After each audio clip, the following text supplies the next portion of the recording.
fires that still smoldered in the foothills of the Smokies.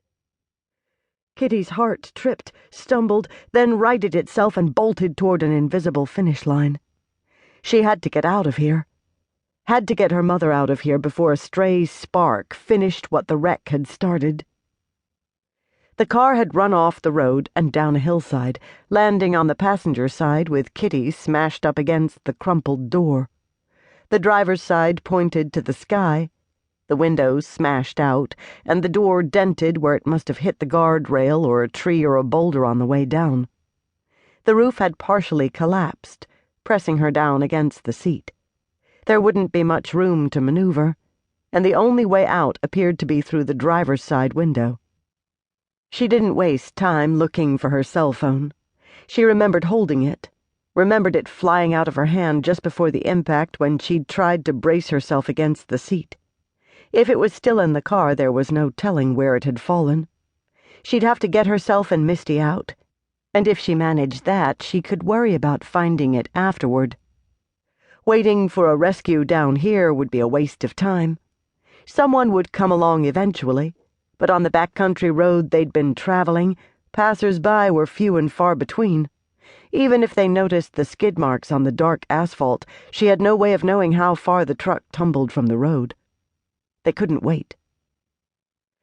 Gritting her teeth against the pain and the surge of it that she expected moving to cause, she reached around for her seatbelt and pressed the release button. Nothing happened.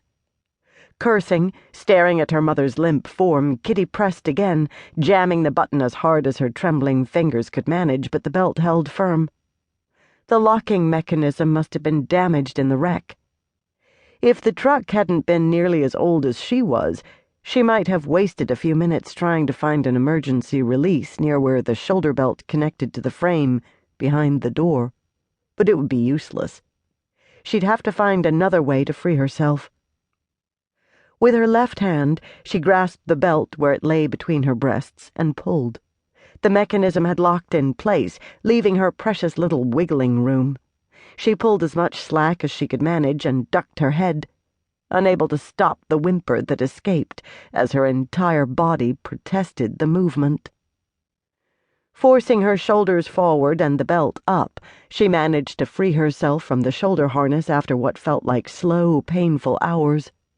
Her fingers slipped off the hard fabric weave, and she heard the rapid-fire clicking of the belt retracting and a dull snap as it thudded against the back of the seat. She bent over her knees, fighting back simultaneous surges of nausea and dizziness. She couldn't afford to quit now.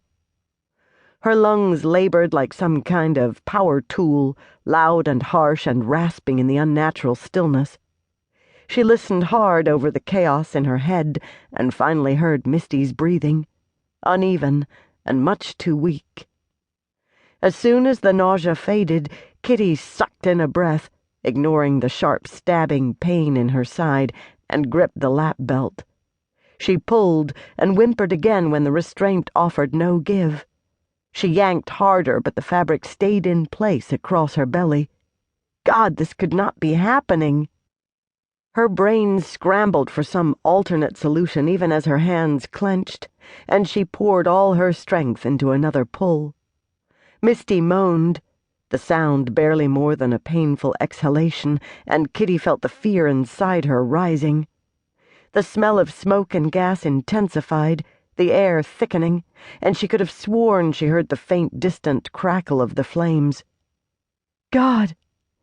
If she didn't get them out of the wreck, they were going to die there, in a broken-down old truck on the side of a deserted backcountry road. It made a lousy end to her week-long visit home, and all because of a damned stupid deer that hadn't had the sense to run at the first sign of headlights. Kitty did not plan to go out that way. Her heart, already racing, sped even faster, and the dizziness she'd felt before returned with a vengeance. This time she didn't bother to put her head down and wait for it to pass. No time. She might pass out, but so long as she did it after she made it out of the truck, she could care less. She heard Misty shift and gasp, heard the gasp turn into a cough, a series of coughs, breathless.